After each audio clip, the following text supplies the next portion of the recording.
ಒಂದು ಹೋಗಿರ್ಬೋದು. ಎರಡು ಮೂರು ಹೀಗೆ ಸಂಘಟನೆ ಎರಡು ಮೂರು ಬರ್ಬೋದು ಸಂಜೀವತನ. ಈ ಬಿ ಜೆ ಪಿ ಎಲ್ಲ ಓಟ್ ಮುಗ್ದೇ ಬಿಟ್ಟವಲ್ರಿ ಎಲ್ಲ. ನಮ್ಮಲ್ಲಿ ಎಲ್ಲ ಓಟ್ಗಳು ಹಾಕಿಬಿಟ್ಟಾರೆ. ಇನ್ನೆಲ್ಲಿ ಬರ್ತಾರೆ B J P?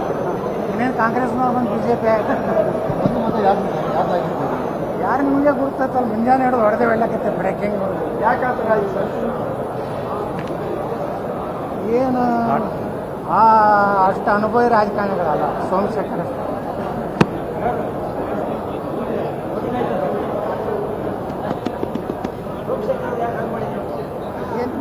Sir, BJP ರಾಜ್ಯಾಧ್ಯಕ್ಷ ವಿಜೇಂದ್ರ ಅವರಿಗೆ ಇದು ದೊಡ್ಡ ಮುಖಪಕ್ಕನ. ಯಾಕಂತಂದ್ರೆ ಮೊನ್ನೆ ಅಷ್ಟೇ ಮೈತ್ರಿ ಅಭ್ಯರ್ಥಿ ತಮ್ಮದೇ ಶಾಸಕರನ್ನು ಎದುರಿಸಿಕೊಳ್ಳಲು ರಾಜ್ಯಾಧ್ಯಕ್ಷ ಆಗಲಿಲ್ವಾ? ಇದು ಅವರ ವೈಫಲ್ಯವಾ? ಅವ್ರನ್ನೇ ಕೇಳಬೇಕು. ಅವ್ರ ಪೂಜ್ಯ ತಂದೆಯವ್ರನ್ನ ಕೇಳಿ ಉತ್ತರ ಪಡಿಕೊಳ್ಬೇಕು, ಕೇಳ್ಬೇಕು.